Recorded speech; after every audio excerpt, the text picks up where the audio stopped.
नमस्कार दोस्तों, welcome back.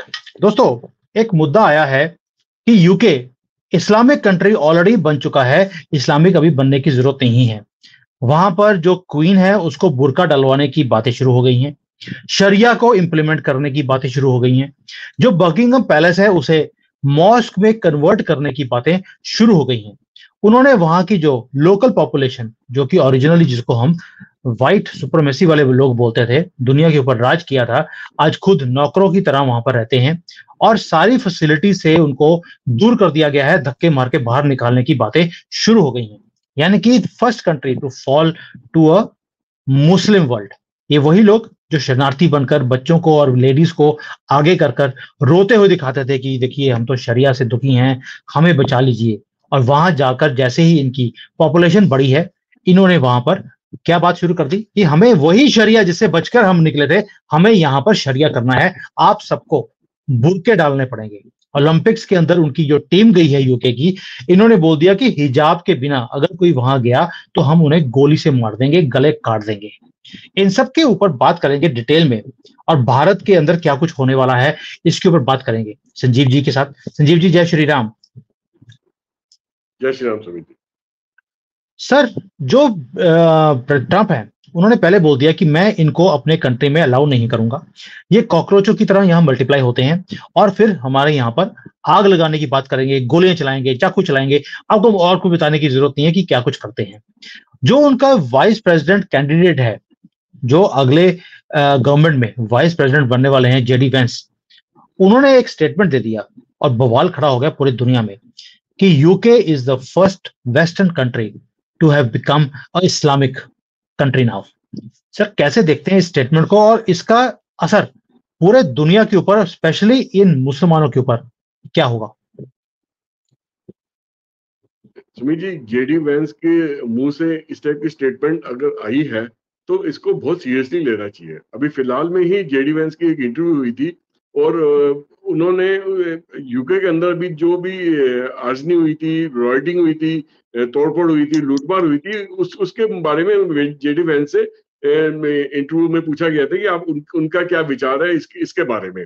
तो जेडी वेंस ने खुल के बोला कि जो इस्लाम रिलीजन है, जो इस्लाम आइडियोलॉजी है, वो पूरे यूके में इस वक्त छा गई है। लगभग कुछ ऐसा ही लग रहा है कि यूके की जो पॉलिटिक्स है वो इसको अपने फायदे के लिए इस्तेमाल कर रही है, अपने वोट बैंक के लिए इस्तेमाल कर रही है, मगर इसका खामियाजा पूरे यूके को मिल रहा है क्योंकि इस्लामिक रिलीजन जो है, जो इस्लामिजाइजेशन होता है किसी भी कंट्री का, वो पूरी तरीके से होता हुआ नजर आ रहा है। और आज की डेट में ये कहना गलत नहीं होगा कि यूके भी एक इस्लामिक देश में तब्दील हो चुका है, बदल चुका है। जेडी वेंस ने कुछ और एग्जाम्पल भी दिए कि उनके पिछले दिनों में उनके एमपी थे मिस्टर डेविड एमिस, उनको भी इस मुस्लिम समुदाय द्वारा ही मारा गया था। और उन्होंने कहा कि जो इस वक्त पूरे यूके के जो पॉलिटिशियंस हैं, और वो धीरे धीरे करके उन्होंने क्रिटिसाइज कर दिया आज की जो गवर्नमेंट है उसको कि ये किस तरीके का स्टांस ले रहे हैं, ये ऐसा क्यों कर रहे हैं, ये क्यों इस समुदाय को खुल के सपोर्ट कर रहे हैं। यहाँ तक कि अपने देश के बॉर्डर भी खोल दिए हैं जिसमें जो मुस्लिम इमिग्रेंट्स हैं, जो दूसरे देशों में जिनको किसी भी तरीके से शरणार्थी सपोर्ट नहीं दी गई है, वो उनके लिए दरवाजे खोल देंगे, अब यूके के अंदर आके वो बच सकते हैं। तो यूके के जो लोकल सिटीजन्स हैं, जो गोरे लोग हैं, वो इस चीज पे बढ़ चढ़ के आवाज उठा रहे हैं आज की डेट में कि ये लोग इतने भर भर के हमारे देश में आ रहे हैं तो ये पूरे हमारे देश के रिसोर्सेज को भी कब्जा करेंगे, और साथ ही साथ जितने भी छोटी मोटी जॉब्स हैं, जो कम सैलरी वाली जॉब्स हैं, उस पर भी कब्जा पूरी तरीके से करके बैठ जाएंगे। तो और साथ में लॉ एंड ऑर्डर भी बिगड़ेगा क्योंकि ये अपने साथ में अपने मुस्लिम समुदाय से जुड़े जो शरिया लॉ है उसको बढ़ावा देते हैं, ना कि देश के कानून को मानते हैं। सर, एक चीज बताइए, हम हमेशा बात करते हैं इन कॉकरोचों की, लेकिन जेडी वेंस ने बड़े ही खूबसूरती से बोला है कि there is a difference in Islam and Islamism. Islamism में जो ये जिसको बोलते हैं पागलपन है, जिसको ये फॉलो करते हैं, उससे डर है, उसी से लड़ाई है, इस्लाम से लड़ाई नहीं है। और ये जहां जाएंगे वहां पर हर चीज को ये टेक ओवर कर लेते हैं। वहां पर इस्लामोफोबिया भी बढ़ जाएगा, रेसिज्म बढ़ेगा, बाकी ये सब कुछ बोल दिया उन्होंने। और यूके के पॉलिटिशियंस को गालियां निकाली एक तरह से तो भाई आपने वोट बैंक के चक्कर में आपने अपने कंट्री को अपने हाथों से स्लिप करवा दिया है और ये टेक ओवर कर चुके हैं, और ये सीरियस एक जिसको बोलते हैं कि थ्रेट है यूके की एग्जिस्टेंस के लिए। और जो यूके के लोग हैं उन्होंने भी बोलना शुरू कर दिया है, मेरे कई रिलेटिव्स वहां रहते हैं, जो जब उनसे बात होती है तो उन्होंने बोला कि यहाँ पर अब जीना हराम हो गया है, यहाँ पर जीना आसान नहीं है, अब यहां से छोड़कर ही निकलना पड़ेगा। हिंदू यानी कि वहां से भी छोड़कर बाहर निकल रहे हैं। सर आपको नहीं लगता कि वही सेम चीज भारत में भी हो रही है? यहां पर भी इस्लाम से लड़ाई नहीं है, इस्लामिज्म से लड़ाई है। जो रेडिकलाइजेशन है इनका, जो पागलपन है कि हमने सबको कन्वर्ट करना है, हमारी ही चलनी चाहिए, हम इस भारत के संविधान को नहीं मानते, झंडे को नहीं मानते, भारत माता की जय नहीं बोलेंगे, इसको गजबे हिंद करना है। और भाई 56 कंट्रीज में आपने उस मुसलमान कंट्रियां बना ली हैं, सारी तो कर्जे में है, भीख मांगते फिरते हैं। ये तो अरबी हैं जिनके पास थोड़ा सा तेल है, नहीं तो गधों पे थे, आज भी गधों पे ही फिर रहे होते, काम इन्होंने कभी कुछ किया नहीं है। तो वहां पर इन्होंने क्या उखाड़ लिया मुसलमान बनाकर? वहां पर भी तो एक दूसरे के गले ही काट रहे हैं, और वहां पर भी कॉकरोचों की तरह मल्टीप्लाई होते जा रहे हैं, और दुनिया में जहां पर शांति है वहां पर ये चले जाते हैं, वहां पर भी अशांति फैलाने के लिए, और वहां पर मुसलमान कन्वर्ट करने के लिए। सर ये खुद तो जानवरों की तरह रहते हैं, जस्ट लाइक कॉकरोच, और दूसरे कंट्रीज में जाकर ये वैसे ही वहां पे मल्टीप्लाई करते हैं, वह कहते हैं ये इस कंट्री को भी हमने गटर बनाना है। तो ये जब गटर में बैठे थे तो वहीं पे बैठ रहो ना, दूसरे कंट्रीज में आके गंद क्यों डालते हो और हमारे भारत को ये कन्वर्ट करने की बातें बोलते हैं? क्या इसके ऊपर, जैसे जेडी वैंस ने बोला है, क्या मोदी जी को बोलना नहीं चाहिए? सुमित जी, सबसे पहले हम समझने की कोशिश करते हैं कि जो 54 इस्लामिक देश है, तो वहां पे इस्लाम, असली इस्लाम जो है, जहां से इस्लाम की शुरुआत हुई थी, वो कितने देशों में फॉलो करा जा रहा है? मुश्किल से चंद देश ही हैं जो असली इस्लामिक देश अपने को खिलाने के लायक है आज की डेट में। बाकी अधिकतर जो देश हैं वो इस्लामिज्म से प्रभावित है। यहाँ तक कि जिन देशों में इस्लामिज्म से प्रभावित प्रभावित होने का मतलब ये होता है कि ये लोग बाद में मुसलमान बने हैं, पहले ये कुछ और थे। जैसे कि पाकिस्तान में, जैसे कि इंडिया के अंदर, बांग्लादेश के अंदर, पूरे साउथ ईस्ट एशिया के अंदर ये अलग अलग समुदाय के लोग थे। इवन चाइना के अंदर, जो रशिया के अंदर, ये सब इस्लामिज्म का ही हिस्सा है। इस्लामिज्म जिस भी समुदाय से कन्वर्ट होकर ये मतलब ये इनको जबरदस्ती जो इस्लाम में कन्वर्ट करा गया, तो ये लोग इस्लाम की असली परिभाषा तो भूल चुके हैं कि इस्लाम की किताब में जो तरीके लिखे हुए थे उसको ये फॉलो तो करते नहीं है। टाइम टू टाइम इन्होंने अपनी अपनी ही तौर तरीके निकाल लिए हैं, जिस तरीके से ये मतलब अपने अपने जीने का तरीका कहते हैं इस्लाम से बना हुआ है, जबकि इस्लाम से नहीं बना हुआ। ये ऐसे ऐसे रूल्स एंड रेगुलेशन निकाल देते हैं जो कि हमेशा लॉ के अगेंस्ट रहते हैं। उस धरती के जो उस देश के जो लॉ एंड ऑर्डर है उसको बिना माने हुए जो सिस्टम्स होते हैं, ये उस टाइप के सिस्टम को अडॉप्ट करते हैं। अब देखिए बहुत सारी कंट्रीज में, अब जैसे जैसे जैसे पूरा यूरोप को देख लीजिए, लगभग लगभग 26 से 27 विकसित देश है, उसमें से अधिकतर देश में मतलब ये मुसलमान समुदाय के, इस्लाम समुदाय के लोगों ने जाके अपनी रिफ्यूजी की तरह वहां पे उन्होंने अपने अपने वहां पे जगह मांगी थी, उनको अंदर आने दिया गया। जैसे जैसे उनकी जनसंख्या बढ़ती चली गई, क्योंकि ये बच्चे भी बहुत जल्दी पैदा करते हैं, इनकी पॉपुलेशन बहुत जल्दी इंक्रीज होती है। साथ में उन कंट्रीज में और भी पीछे से रिफ्यूजी आते चले गए। तो पिछले 10 साल से 15 साल से जो ये मुहिम चल रही है, उसमें ये लोग अपने आप को इतने ज्यादा लेवल पे पॉपुलेशन बढ़ गई है कि किसी कंट्री में ये 15% पॉपुलेशन लेवल पहुंच गया, किसी में 30% पहुंच गया, किसी में 40% भी पहुंच गया। तो जब भी ये कम नंबर में होते हैं, इनकी पॉपुलेशन के नंबर कम होते हैं सुमित जी, तब तक तो ये उस देश के हर रूल और रेगुलेशन को मानते हैं और तौर तरीकों को मान के चलते हैं। जैसे ही इनकी इनकी पॉपुलेशन थोड़ी बढ़ जाती है, तो ये इनकी इनकी आवाज उठनी शुरू हो जाती है। ये अपने हक मांगना शुरू कर देते हैं वहां पे कि हमें भी ऐसा हक चाहिए, हमारे भी मस्जिद होने चाहिए, हमारे भी लॉ को फॉलो करना चाहिए, हमें भी इस तरीके की जैसे आपके बाकी कंट्री के सिटीजन को फायदे मिलते हैं, हमें भी मिलने चाहिए। तो वहां का जो लोकल पॉलिटिशियन होता है, वो अपने फायदे के लिए, वोट बैंक के लिए, वो इनको वो उस तरह के फायदे दिलवाने शुरू कर देता है।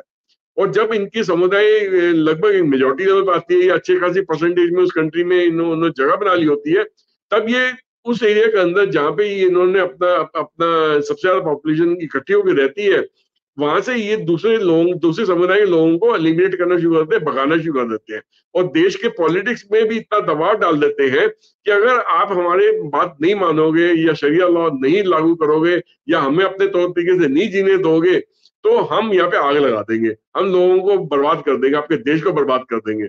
ये उस टाइप का समुदाय है जिसको आप उंगली पकड़ाते हो तो ये पूरी बाजू पकड़ने की बात करते हैं, और जब इन पे एक्शन लिया जाता है तो ये विक्टिम कार्ड प्ले करते हैं कि हाँ जी मार दिया, बर्बाद कर दिया, ये कर दिया, वो कर दिया। ये समझ ये सब सुमीत जी, मतलब उसी टाइप का होता है कि सपोज कीजिए आप अपनी गाड़ी लेके सड़क पे चल रहे हैं और किसी को आपके साथ बदमाशी करनी है, वो अपनी साइकिल लेके जबरदस्ती आपकी गाड़ी के आगे आगे ला जाता है। जैसे ही आपकी गाड़ी उसकी साइकिल को हल्का टच भी करती है, वो सड़क पे गिर के ऐसा बिहेव करता है कि पता नहीं आपने उसका क्या कुछ हड्डी पत्ती तोड़ दी है, उसका ये होगा, वो जोर जोर से चीखना शुरू कर देगा कि मैं बर्बाद कर दिया, ताकि लोग वहां पे आसपास इकट्ठे हो जाए, और वो बोलेगा इस आदमी ने मुझे जान के मारने की कोशिश करी है, तो वो सारे लोग मिलके उस गाड़ी जो वाहन चालक है उसी को पकड़े मारना पीटना शुरू कर देते हैं। ये कुछ इसी तरह की हरकत करते हैं। जब तक ये मेजोरिटी में नहीं होते तब तक तो तमीज और तहजीब की दहलीज के अंदर रहते हैं। जैसे ही मेजोरिटी में आना शुरू करते हैं या इनकी पॉपुलेशन बढ़ जाती है, तो ये फिर वहां पे बर्बादी का कारण भी ये लोग बनते हैं। सर, मैं हमेशा बात करता हूँ, चाइना में मैं जितना सुकून से रहता हूँ, ये गंदी सी टोपी वाले दिखते ही नहीं है। पेस्ट कंट्रोल इतने ब्यूटीफुल तरीके से किया जाता है कि मैं बता नहीं सकता। जर्मनी ने ये मुहिम शुरू करी थी यूरोप में मुसलमानों को वहां पर इंपोर्ट करने की, क्योंकि उनको लगता था ये लेबर का काम करेंगे, क्योंकि गटर में रहते हैं तो गटर साफ करने होते हैं, कुछ भी करने हैं तो मुसलमान उससे बढ़िया मिल नहीं सकता आपको कोई भी कम्युनिटी, और गटर में वो फ्री में रह भी लेंगे क्योंकि इन्हें फर्क नहीं पड़ता। गंदगी जो स्मेल होती है उसमें रहने की इनको बचपन से आदत होती है। आप किसी भी मुसलमान एरिया में जाएंगे वो गंदगी से भरा ही होगा हमेशा ही, नालियां गंदी होंगी, वहां पे बंटे खेल रहे होंगे बच्चे, बंटे जो है उनके खेलते खेलते वो नाली में गिर जाते हैं, उसको निकालते हैं, मुंह में डाल के साफ करते हैं, फिर दोबारा से खेलना शुरू कर देते हैं। आपको हमेशा मुसलमान के एरियाज में ये नजारे देखने को मिलते हैं। लेकिन जर्मनी जिसने ये शुरू किया था मुसलमानों को इंपोर्ट करना, आज उन्होंने ही बोलना शुरू कर दिया है कि इन्हें बैन किया जाए, इनकी मस्जिदें तोड़ी जाएं। ये तो ईरान से जो आए थे ये तो सारे इस्लामिस्ट हैं, ये तो हमारे कंट्री को शरिया में कन्वर्ट करने की बातें बोलते हैं। और जर्मनी के अंदर कई बार देखा है आपने कि वहां पे लोग जा रहे होते हैं सड़कों के ऊपर, उन्हें धक्का मार के नीचे गिर दिया जाता है। प्रेग्नेंट वुमन है, बस से उतर रही है, धक्का मार दिया, नीचे गिर दिया।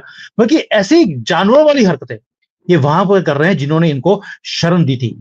सर, जो जर्मनी कर रहा है आज की डेट में, आपको लगता है अकल आ गई है जर्मनी को? जर्मनी देरी से जागा है, पर ठीक है, देर देर आए दुरुस्त आए वाली बात होती है। आज जर्मनी ने बहुत सख्ती से इस समुदाय के साथ पेश करना शुरू कर दिया है। इनकी एक ऑर्गेनाइजेशन है जिसको हम ICH का नाम देते हैं। ये बेसिकली एक बैंड ऑर्गेनाइजेशन है, इस्लामिक सेंटर हैम्बर्ग के नाम से ऑर्गेनाइजेशन है, जिससे ये सारे मुस्लिम समुदाय के जो लोग हैं इस ऑर्गेनाइजेशन को बढ़ चढ़ के सपोर्ट करते हैं और इसके जरिए फायदा भी उठाते हैं, गलत फायदा उठाते हैं। तो जर्मनी ने बेसिकली इस ऑर्गेनाइजेशन को इसलिए बैन करा कि उनका मानना है कि ये जो ऑर्गेनाइजेशन है ये इस्लामिक एक्सट्रीमिस्ट आइडियाज को प्रमोट करती है, और ईरान इसको फंडिंग करता है, और इसके यहाँ पे जो कट्टरवाद जो आइडियाज आते हैं वो हिजबुल्लाह के थ्रू आते हैं। इनको जो आतंकवादी की जो एक्सट्रीमिस्ट विचारधारा की ट्रेनिंग है वो हिजबुल्लाह और ईरान द्वारा प्रोवाइड करी जाती है। इसलिए इन्होंने इस ऑर्गेनाइजेशन को वहां पे बैन कर दिया है। यहाँ तक कि जर्मनी की जो इंटीरियर मिनिस्ट्री है उसने उसने ईरान के सुप्रीम लीडर को इस ऑर्गेनाइजेशन को बेसिकली फंडिंग करने के लिए इल्जाम भी लगाया है, उनका जिम्मेदार माना है। जबकि ईरान कहता है कि ये जो हमारी ऑर्गेनाइजेशन है ये एक शांति प्रिय ऑर्गेनाइजेशन है, ये कल्चरल सेंटर है, ये इसमें हम कोई गलत काम नहीं कर रहे हैं। मगर ये सच बात तो ये है कि ये शांति प्रिय ऑर्गेनाइजेशन है ही नहीं। इस शांति प्रिय ऑर्गेनाइजेशन के जरिए बहुत सारी गलत काम पूरे यूरोप के अंदर और जर्मनी के अंदर फैलाया जाता है, और इसके ये मदरसों को भी सपोर्ट करता है, वहां पे इस्लामिक की वायलेंट टीचिंग को भी सपोर्ट करता है, और लोगों को बरगलाने में भी सपोर्ट करता है, उसको फाइनेंस करने में भी सपोर्ट करता है कि आप देश में जाके कहीं भी गड़बड़ी इस्लाम के नाम पे फैलाओ, हम आपको पीछे खड़े आपको सपोर्ट करेंगे। और कल का पकड़े भी गए तो हमारे पास ऐसे वकील हैं जो आपको जेल से छुड़वाने में कोर्ट में जाके उस आपके खिलाफ आपके फायदे आपकी तरफ से केस भी लड़ेंगे, आपको छुड़वा के लाएंगे वहां से। तो इस हद तक ये ऑर्गेनाइजेशन वहां पे आज की डेट में मतलब उन्होंने अपनी जगह बना के रखी हुई थी जर्मनी में, जिसको जर्मनी की गवर्नमेंट ने उसको आज जाके डिसमिस करा।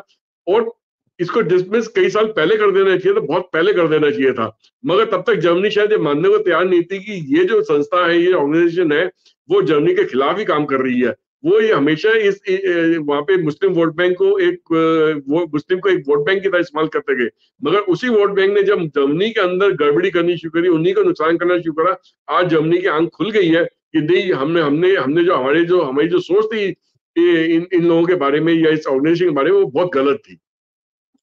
सर, वैसे तो जिन्होंने बोला है, जो ये ऑर्गेनाइजेशन है, इस्लामिक जो ऑर्गेनाइजेशन है, सेंटर जो है, इन्होंने कोई बातें तो सही बोली है।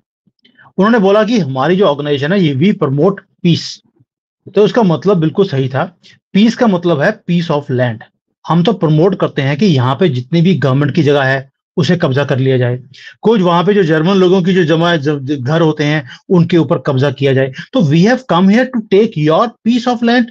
तो जो कह रहे हैं कि we have come here to promote peace, वो बिल्कुल सही कह रहे हैं। दूसरा, उन्होंने बोल दिया कि हम टॉलरेंस का काम करते हैं। भी टॉलरेंस का काम तो ये है कि इनको मस्जिद चाहिए। तो जर्मनी को भी कनाडा से सीखना चाहिए कि जहां पर भी अगर टॉलरेंस की ही बात है, तो दोनों तरफ से टॉलरेंस होना चाहिए। अगर ये चाहते हैं कि इनकी मस्जिदें खोली जाएं, तो इन्हें भी टॉलरेट करना चाहिए। इनकी मस्जिद के सामने पब खुली है, वहां पर पोल डांसिंग के लिए सोनिया गांधी को ले जाया जाए। वो पोल डांसिंग बड़ा अच्छा करती है, कैरियर ही वहां से शुरू किया था, उसको भी अलाउ करना चाहिए। और वहां पर एक पोक की दुकान, जो कि मीट की दुकान होती है, वहां पे पोर्क मिलता हो, वो भी इनको टॉलरेट करना चाहिए। तो टॉलरेंस का ये पाठ पढ़ाने के लिए वहां पर गए हैं, लेकिन खुद वो पाठ नहीं पढ़ते हैं। वो कहते हैं तुम्हें पढ़ाने आए हैं हम लोग, कि भाई हमारी मस्जिद खोलिए, और उसके बाद वहां पर कोई भी दुकान जो हम नहीं खोलने देते, वो आपको टॉलरेट करना है कि हम आपकी कोई भी दुकान चलने नहीं देते। तो आपको पाठ पढ़ा रहे हैं थ्रू प्रैक्टिकल मींस।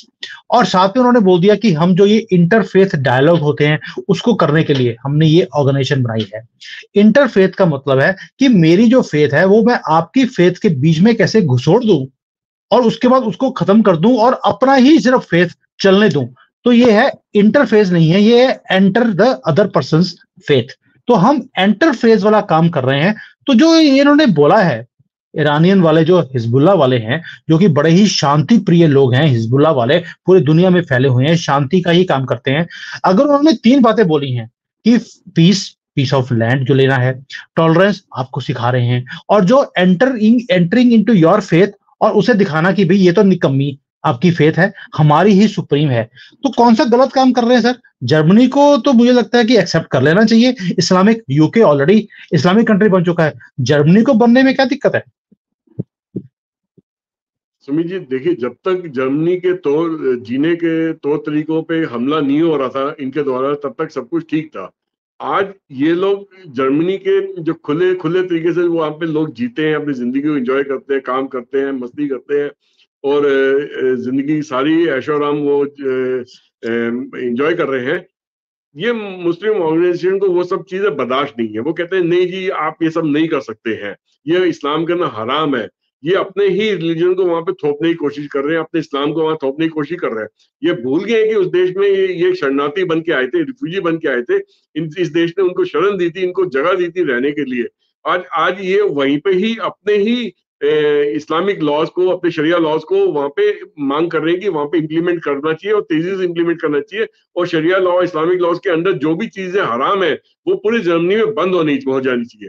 तो जर्मनी के लोग अब परेशान हो रहे हैं कि भैया हम कैसे इनके लॉज को एक्सेप्ट कर लें, इनके शरिया लॉ को एक्सेप्ट कर लें। हम तो क्रिश्चियन लॉज को एक्सेप्ट करेंगे ना, जो हमारी चर्च हमें बोलेगा, जिस तरीके से हमें पिछले कई कई सदियों से जीने की आदत पड़ी हुई है, हम तो उसी को मानेंगे। ये लोग तो हमारे देश में सिर्फ एक रिफ्यूजी के तरीके से आए थे। आज इनकी पॉपुलेशन इतनी बढ़ गई है कि ये हम पे हावी होने की कोशिश कर रहे हैं, ये हम पे दादागिरी करने की कोशिश कर रहे हैं, ये हमें बदलाव लाने की कोशिश कर रहे हैं। तो कैसे सह लेंगे?